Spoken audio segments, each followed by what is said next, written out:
Spurs Live continues as the Spurs sweep the season series from the Atlanta Hawks with a 126-125 win. That's always good for a lot of different reasons, but particularly the Spurs desperate need of trying to get back into the win column, and they do tonight with their 22nd win of the season. Dan Weiss, Madison Hawk back with you inside our Spurs Live studios. And let's take a look at the stats from this one here tonight, Madison. You know, the Spurs ended up shooting over 50% in this game and really were able to take advantage of attacking in the paint and being able to attack on the fast break as well, too. Yeah, they really controlled the pace and the tempo, especially in the first half of this game. The first quarter was excellent for the Spurs when they got out to a 35-25 start.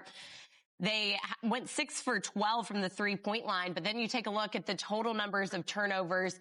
Only 10 turnovers for the Spurs. Yes, they only had 4 at the half, but that sweet number is about 12. You want to keep it under 12. So still a great job taking care of the ball and limiting the Hawks in the open court.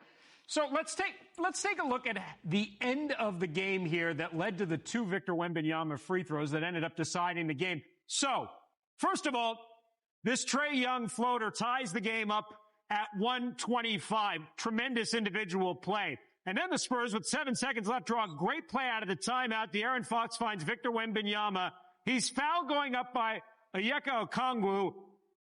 Quinn Snyder challenges this, which I really question because the Hawks had no timeouts remaining after that. So if you lose the challenge, then you have no timeout to advance the ball. Victor, I think, really executed the missed free throw well, even though Trae Young got a pretty clean look off of it. But once the Hawks were out of any timeouts and any chance to advance the ball, once Victor Wembanyama hit that first free throw, it was almost money in the bank for the Spurs at that point. And the De'Aaron Fox to Victor Wembanyama play right there was what we had been wanting, what we had been watching. I was asking you, are you going to Wemby or are you going to Fox in this situation? Because Fox is such a clutch player down the stretch of games.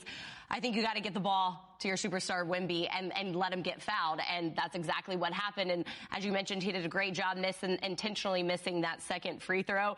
Did get a little nervous. Trae Young, as you mentioned, had a pretty good look there, and he can do crazy things with the basketball, but ultimately executed really well, and the Spurs were able to hang on. Yeah, and again, the play before where Fox misses on the layup, but Wemby off the pressure release is there to put back the jam. I mean, Those are the types of plays I think Spurs fans are going to enjoy getting used to here going over the course of the second half of the season. Steph Castle, 11 points, 2 on this thunderous jam back in the first half.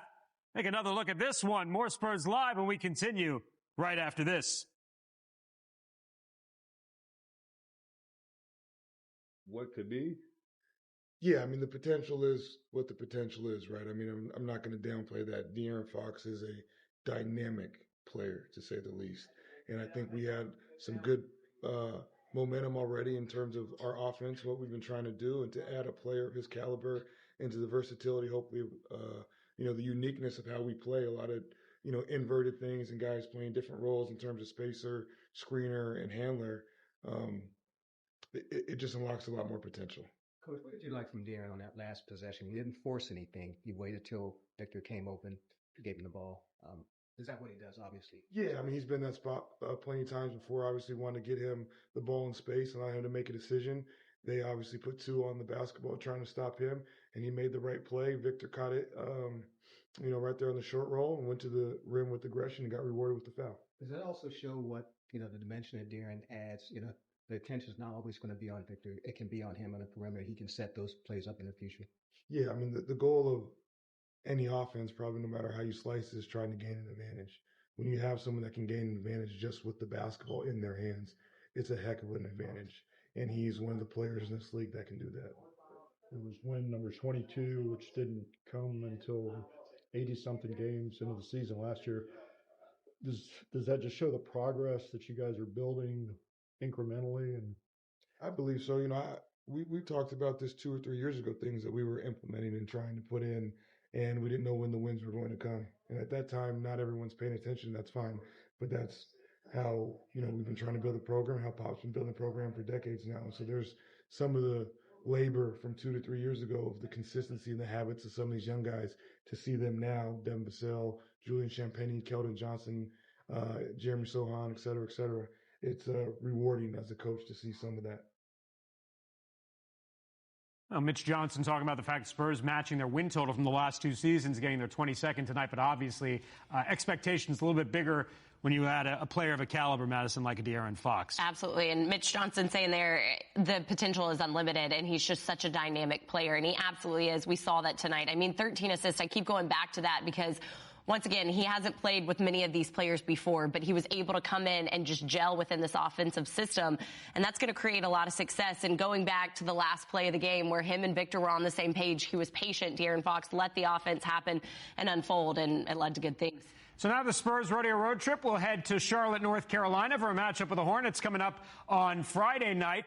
The question will be whether LaMelo Ball will play in this game. The Hornets put out a statement yesterday saying that he had actually returned to progressing to on-court activities. He missed his 5th consecutive game tonight with that left ankle injury. Hornets lost to Milwaukee 112-102. They're already without Brandon Miller. He's done for the season after having wrist surgery a couple weeks ago. Young team. Obviously, you always have to be concerned about those types of teams because there's a little less pressure on them. They're playing kind of, to try to, I think, secure jobs going forward next season. Yep. Young talent, but they could be missing a lot of talent already without Brandon Miller and maybe without LaMelo Ball as well. Yeah, absolutely. You always say you're playing for 30 other teams as well. So this is a game that the Spurs can't let get away from them. As you mentioned, Charlotte, though, in reality, won 12 games. So the Spurs should be able to go on the road and take care of business. This is a great opportunity for San Antonio to try and stack some of those wins. The Magic, another team below 500, and then the Wizards, as we know, won 9 games. So one game at a time. Great win tonight in Atlanta, and then now they have a chance to move forward off of this win. And we'll see how that stacking of wins goes with the next test coming up on Friday night at the Spectrum Center in Charlotte. Tonight, what a wonderful debut for De'Aaron Fox. 24 points, 13 assists, a career high in assists for a Spurs debut. Victor Wembanyama does it all again, 24 and 12, and 20 points for Devin Vassell in his return to Atlanta. 126-125 the final. For Madison Hawk, Jacob Toby, Sean Elliott, our entire crew, I'm Dan Weiss saying so long. We'll talk to you Friday from Charlotte. Have a great night, everybody.